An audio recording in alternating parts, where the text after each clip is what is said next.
बिस्मिल्लाहिर्रहमानिर्रहीम। अस्सलाम वालेकुम नाज़रीन, मैं हूं एडवोकेट शाहज़ेब आज़म और आप देख रहे हैं लीगल व्यू। नाज़रीन, आज के इस व्लॉग में हम जरा डिस्कस करते हैं मिलिट्री कोर्ट्स की समाअत करने वाला जो बेंच सुप्रीम कोर्ट का वो टूट गया है।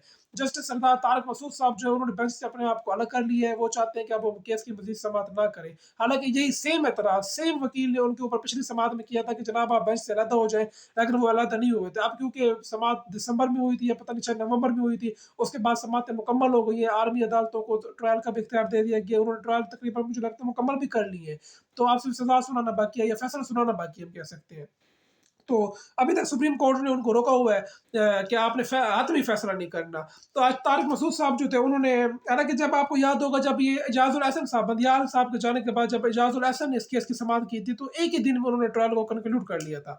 लेकिन यहाँ पर आज ही ये हो सकता था कि ट्रायल इसको ये जो सब प्रोसीडिंग चल रही है इसको कंक्लूड कर लिया जाता, लेकिन आज क्योंकि एतराज़ आ गया है, तारिक मसूद साहब जो अलहदा हो गए हैं, अब स्टे जो है वो चलता रहेगा। अब जो फौजी अदालतें वो अपना काम कर सकेंगी और जो फाइनल फैसला है वो बस नहीं दे सकेंगी। अब देखने में आया है कि जस्टिस जब ये समाज शुरू हुई तो हामिद खान साहब जो है उन्होंने दलाल देने की कोशिश की और साथ जो जस्टिस जवाद अस्काजा की वकील उन्होंने एतराज़ किया तारक मसूद साहब के ऊपर। तो तारक मसूद साहब ने हामिद खान को रोक दिया और कहा कि हम दलाल क्यों सुने जब हम इस केस की समाअत ही नहीं करना चाहते। तो यानी जस्टिस सरदार तारक मसूद को ये चीज़ आज याद आई है कि हमने इस केस की समाअत नहीं करनी। पिछली समाअत पर वो सब ओके था, सब ठीक था। अब क्योंकि स्टे मिल गया था, तमाम चीज़ें कंप्लीट हो गई हैं, तो तारक मसूद साहब जो है उन्होंने भी अपना नाम कैरियर और उनका माशाल्लाह कैरियर अच्छा हो जाएगा क्योंकि वो इंसाफ करने वाले जज हैं। तो उन्होंने अपने आप को बेंच से अलग कर लिया, एक रवायत चलो कायम रह गई है।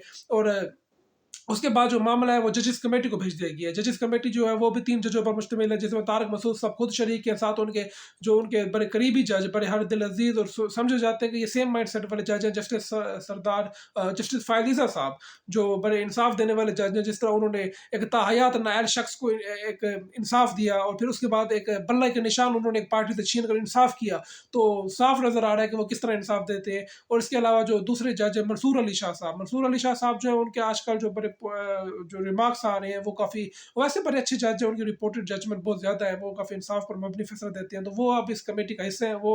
और वो बहुत ज़्यादा इस चीज़ के ऊपर चाहे मगोइयाँ हो रही है कि हो सकता है कि जस्टिस मंसूर अली शाह ही अब बेंच की सरबराह बन जाए। वैसे मुतालबा तो ये है कि जस्टिस फायदीसा को बनना चाहिए, लेकिन जस्टिस मंसूर अली शाह जो है वो भी स्ट्रॉन्ग कैंडिडेट है। तो देखते हैं कि इस बेंच की कंपोजिशन किस तरह होती है और ये बेंच आगे चलकर क्या फैसला सुनाता है। अगर फैसला ये भी देखना होगा कि क्या वो सारा ट्रायल उड़ा देते हैं या ट्रायल को बरकरार रखते हैं, क्योंकि ट्रायल जो है वो तकरीबन कंप्लीट हो चुका है, बस उसमें जस्ट फैसला सुनाना बाकी है। और सुप्रीम कोर्ट ने ये फैसला करना है कि वो ट्रायल कोर्ट फैसला सुना सकती है या नहीं सुना सकती, बस इसके अलावा जो है वो महज रस्मी कार्रवाई है और कुछ भी नहीं रह गया।